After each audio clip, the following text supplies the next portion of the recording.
Hey guys, it's TheFrXion here, or TagTank12, however you wanna call me, I don't really care. And today we're back in World of Tanks, taking a look at the KV-5. Now, you might ask yourself, why are we taking a look at the KV-5 once more? That is a tank that we've covered a few times in World of Tanks, and, well, we made a review about it as well. Well, because this tank has preferential matchmaking, and if you don't know what preferential matchmaking is, it basically just allows this vehicle to never see tier 10 opponents. You can see it's a tier 8 vehicle, and the bane of every tier 8's existence is tier 10 vehicles. And this vehicle does not have to face tier 10s, but since Wargaming just released or have made a Q&A a few days ago on the Russian and the European server, they have announced that they want to change preferential matchmaking. And the very first tank they will be changing this upon is going to be the KV-5. And the KV-5, as you guys know, is one of the oldest premium tanks in the game. If not the oldest tier 8 premium tank, next to the M6, the mutant M6, for that matter. So, what kind of problems do we have with that? Well, first and foremost, the KV-5 has two huge weak spots, and that is exactly what they have said in their Q&A, that this vehicle will put them into a lot of weird and awkward places because they want to rebalance these preferential matchmaking tanks so that they can face tier 10 vehicles. The problem right now is that it is a very decent tank. I think it's a good tank in its current state, fighting tier 8s, tier 7s, and tier 6s obviously it's very good. Fighting tier 9s it's getting very difficult with its gun, but you know, at least the armor does hold up against the tier 8 tanks. Now going up against tier 10 vehicles will make it a lot more difficult because the cupolas on the top and on the front and all over the place here are very, very big weak spots for this tank and can be shot practically from every angle if you have a shot on the tank from the front. So that makes this a very awkward situation right now because they cannot upgrade the gun because it's a tier 7 gun.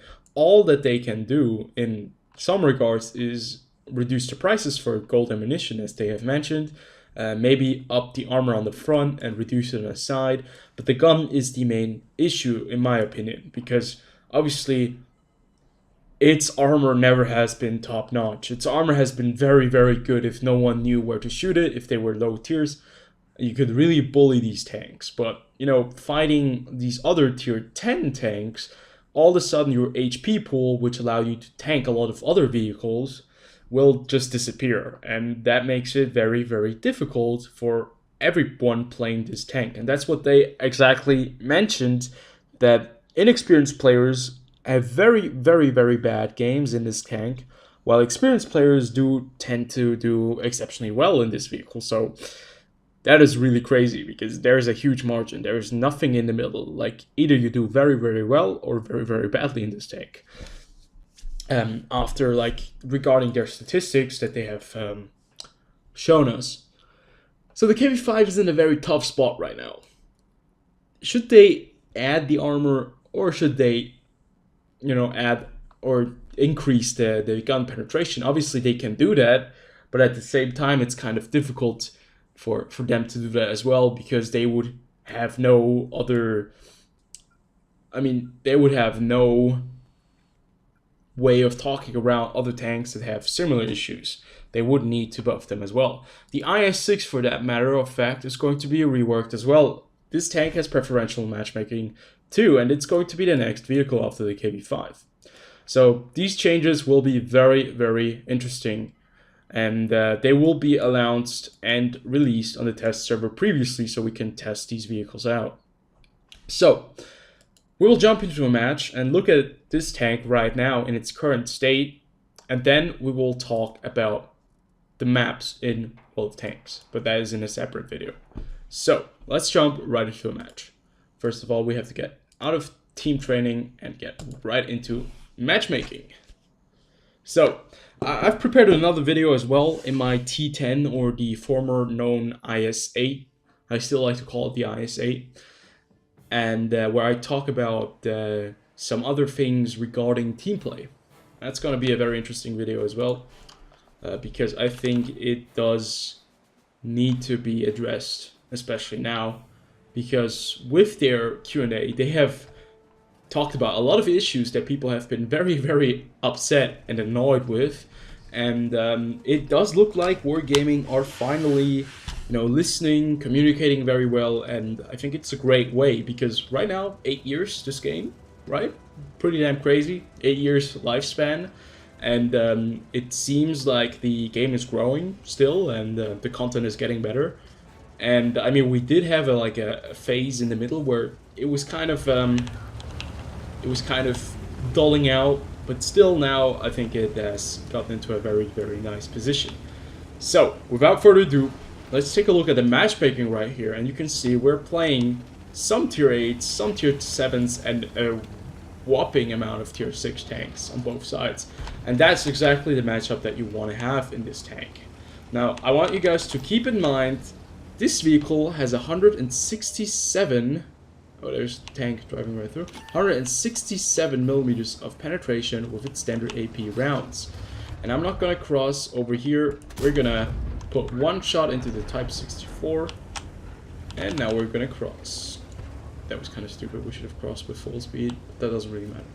So, against these tier 6 and tier 7 tanks, this tank will shine without a doubt. They will not be able to do a lot of damage against us, even hitting the cupolas and the weak spots on this vehicle, and you will just see what kind of demonstration this tank is. We're gonna do something very, very rash right here, because you can do that in a KV5. It's a tank that has a lot of qualities that people just kind of tend to forget. And you can see, look at this, I mean, we can side scrape with very, very obvious aggressive side scraping right there, and someone just hit our cupola on top. It's the E25. We're gonna take him out of the match, and now we're gonna focus on the T34-85. And this is the perfect matchup situation, as you can see right here. Like, if you have to face such tanks in this vehicle, well, you're gonna be the guy who can just do whatever he wants, because if you play it smart, you can be tanking all the shots very, very easily. But if you do it if you play it really, really badly, really, really stupidly, you can die very quickly as well, because obviously the weak spot that we have talked about on the lower plate, not the lower plate, but on the cupolas on the front, well, they don't tend to hold up very, very nicely. And right now we're shooting APCR ammunition at this defender, because with standard rounds we're not going to be able to go through that tank. Actually, we're just going to shoot the VK behind him. And you can see 107 millimeters of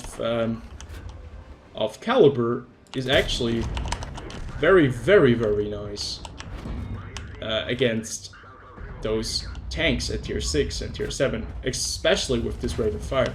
And that's one of the key strong points about this tank. Its rate of fire is just sublime. It's very, very good. I haven't seen a tier 8 vehicle with this kind of damage output and this kind of rate of fire at the same time. We're still firing premium rounds right now that I've just noticed because of the defender, but you don't really need premium rounds against this VK. So I should save the premium rounds. And right now we're gonna try to side scrape out once more. Let's hope that, okay, let's hope that the perching right here doesn't use us as cover, because that is always very, very annoying, especially if they're hiding right behind you and you cannot back up. And there's the defender. Let's see if we can penetrate his top part of the turret, because we have to take out the defender. There's a T-34 flanking us right now, so we better push this defender and this A-43 and get this flank, dealt with. Then we can focus on the other issues at hand. One of the issues being the T-34 that has just gotten in behind our back. So, if we take a look at this tank, though, on the other hand, this vehicle is not that much of an issue anymore. Because obviously, the defender, well, he got taken care of very quickly of, but obviously the defender is a much better tank than the KV5. I know the damage counter and all that stuff, what I'm saying, doesn't really add up at the same time at the moment, because it's kind of the very cruel way of fate showing me that I have to be wrong when I'm trying to prove the other point on the other side. But it's just very, very weak.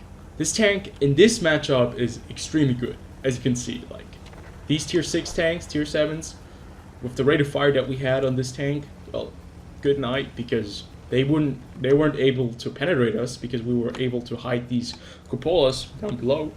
But at the same time, shooting tier 8 tanks was kind of a pain in the ass, because obviously we don't have enough pen with standard ammo, so we had to switch over to APCR rounds, and I unfortunately stayed on the APCR rounds for a little bit too long, so I might not get enough money out of this match.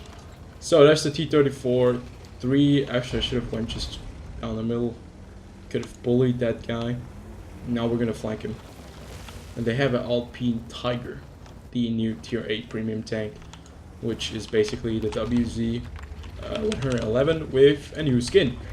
Guess who picked it up? Obviously I did.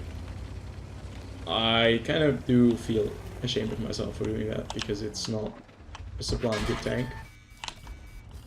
Now fighting a T-34 3 actually is possible, especially if he gives you like such a big side profile right there. And you can see against tanks like this, the side armor, the front armor, especially if they're driving around, does hold up fairly nicely, and you don't really have any problems facing these tanks. The problems is just higher tiers. Tier 9 tanks and good tier 8 vehicles will easily take care of this tank if you're out in the open. But that has to do with the experience. That's exactly what Wargaming have tried to say. If you have played a big amount of games in this vehicle and you know your... oh, congrats on the Top Gun. If you know how to handle every situation in the game, because you just have played so many different games, and you just, you know, have so much different experience in different scenarios, obviously you're going to be able to do quite well. And that's exactly what we did right there. We still managed to make 112,000 credits, and we didn't spend anything on the premium ammunition, because we do have a lot of premium ammunition stored. Still 11 rounds in depot. So yeah, this tank, I know it might sound crazy, it will be overworked, it will be very, very weak against tier 10 tanks if they don't change something about the gun or the armor. Right now, in its current state, in the hands of a good player, obviously can do a lot of damage, but I think every tank can do a lot of damage if it's in the hands of an experienced player. But in the hands of an inexperienced player, I can see why Wargaming will want to change the statistics to make it a bit more accessible. But that's the issue, you know, how do we balance a tank for different categories of players? Because, I mean, it would be unfair to either one of the sides if you don't change anything, and it would be unfair to the good players when you, like, it would be unfair for everyone if they would change this tank to an absolute beast once more, and the good players all of a sudden have like a tank that is invincible, and the bad players have a tank that is very, very strong for the good player already. So yeah, it's kind of a, how should you call it? It's in between. It's very weird. Oops. Yeah. So I see you guys on the next one. Peace out.